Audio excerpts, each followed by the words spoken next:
हम लोग बात कर रहे हैं ब्रिटिश एम्पायर के बारे में। तो ब्रिटिश एम्पायर के बारे में बोला जाता था कि उनके साम्राज्य में सूरज कभी अस्त नहीं होता। लेकिन आज इस वीडियो में बात करेंगे कुछ ऐसे फैक्ट के बारे में जो आपको कहीं बताया नहीं जाता है। सबसे पहले उनका जो साम्राज्य का विस्तार था, लगभग 24% दुनिया पर उनका राज था।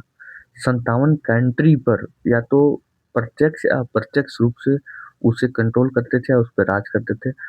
44 मिलियन किलोमीटर पर उनका साम्राज्य फैला हुआ था और लगभग 458 मिलियन लोगों पर या मानवता पर वो राज करते थे। उनका साम्राज्य 1583 से लेकर 1927 तक रहा और पूरे उनका डोमिनेंस या उनका राज लगभग 414 साल तक रहा। अब बात करेंगे उनके ऐसे फार्मूला के बारे में जिससे दुनिया पर वो राज करते थे और दुनिया को दूसरे देश को गुलाम बनाते थे। सबसे पहले उस समय कोई अत्याधुनिक ट्रांसपोर्टेशन नहीं था या कोई बोले तो कोई इस तरह का कोई सुविधा नहीं था जिससे वो एक दूसरे देश से दूसरे देश में जा सके। उसके लिए उन्हें समुद्री रास्ता अपनाना पड़ता था। तो उन्होंने नेवी, रॉयल नेवी मतलब उच्च कोटि का नेवी का गठन किया जिससे एक देश से दूसरे देश में जा सके, उनके कंट्रोल कर सके या उनको सामान को लूट कर अपने देश में ला सके। दूसरा चीज था उनके पास सुपीरियर वेपन्स थे। तो पहले क्या होता था कि हम लोग ट्रेडिशनल वार लड़ते थे, जैसे कि जो हमारा ट्रेडिशनल वार वेपन था या औजार था, वो तलवार था, गदा था, भाला था या घोड़े थे, हाथी से और लोगों से जीता जाता था। तो उन्होंने क्या किया कि वो वेपन, सुपर वेपन बनाना शुरू किया, अत्याधुनिक वेपन जैसे गन, गोला बारूद, तो वो दूसरे देशों पर या दूसरे सेनाओं पर वो भारी पड़ते थे और उस देश को हरा देते थे। अगर ये भी नहीं बात चली, अगर वो सेना उनका मजबूत था तो क्या करते थे कि उसको डिवाइड एंड रूल करते थे। वो क्यों कैसे करते थे कि वो अपने लोग को भेजते थे, उस लोग उस राज्य में उस देश में जाके एक राजा को दूसरे राजा से लड़ाते थे या उससे डिवाइड करते थे, जैसे धर्म के नाम पर, अ, रंग के नाम पर, भेदभाव के नाम पर लोगों को डिवाइड करते थे, मतलब अलग करते थे और उन पर राज करते थे। 1600 ईस्वी में उन्होंने ईस्ट इंडिया कंपनी की स्थापना की, जिससे वो क्या करते थे कि दूसरे राज्यों में जाते थे और उस राज्य में अपना बिजनेस फैलाते थे और उस बिजनेस के थ्रू इकोनॉमी पर उस देश के और उस जगह पर इकोनॉमी पे कंट्रोल करते थे। तो ये 5 ऐसे फ़ॉर्मूले हैं ना, 5 ऐसे तरीके हैं ना जिससे वो दुनिया पर राज करते थे और उसको गुलाम बनाते थे।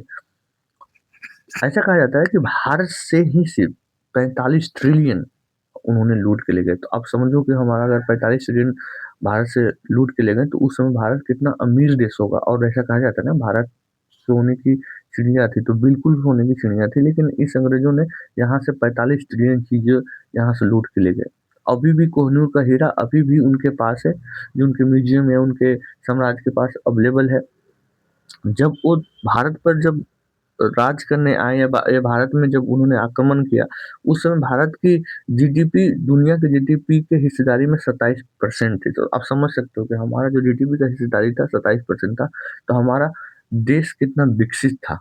और जब वो यहाँ से, जब हम आज़ादी के बाद यहाँ से रिटर्न किए तो भारत की जीडीपी दुनिया की जीडीपी का मात्र 3% रहा। तो उन्होंने कितना, लगभग 24% हमारी जीडीपी को लूट लिया।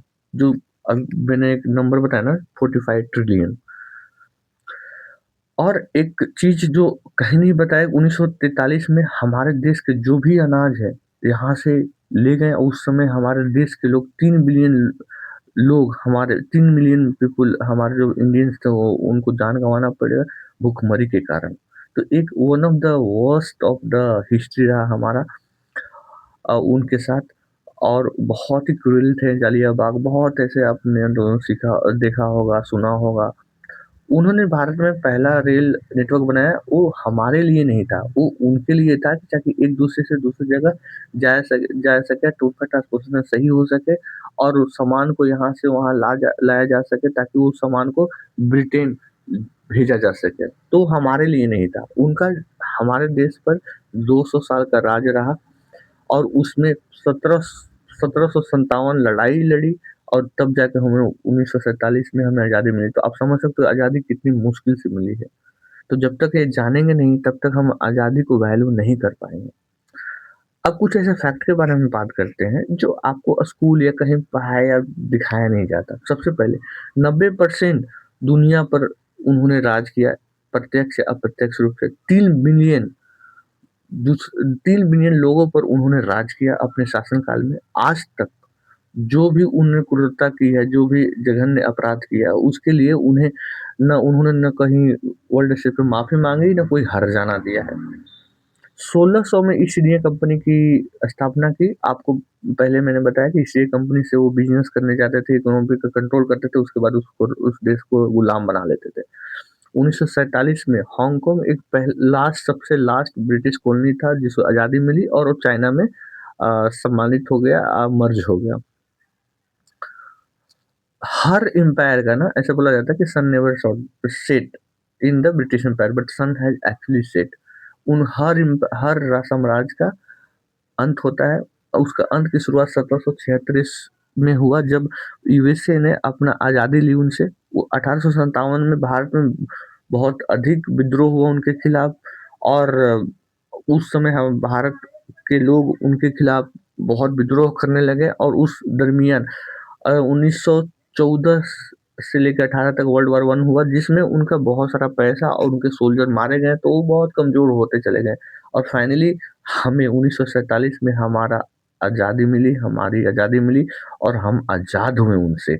और 1956 में वर्ल्ड विश्व स्टेज पे, विश्व पटल पे उन्हें अपमानित किया गया यूएसए के जरिए। यूएसए ने उन्हें अपमानित किया 1956 में और 1997 में ब्रिटिश ऐसा सबसे अंतिम कॉलोनी था जिसे आज़ादी मिली हांगकांग को ब्रिटिश से। तो ऐसा कहा जाता है finally the sun has set but उसका जो परछाई है, उसका जो दर्द है अभी भी है। वो दर्द हम और आप महसूस कर सकते हैं। 45 ट्रिलियन का हिसाब कब होगा कमेंट करके बताइए। अगर ये आपको वीडियो अच्छा लगे तो हमारे चैनल को लाइक करें, सब्सक्राइब करें। Thank you so much. Thank you for watching.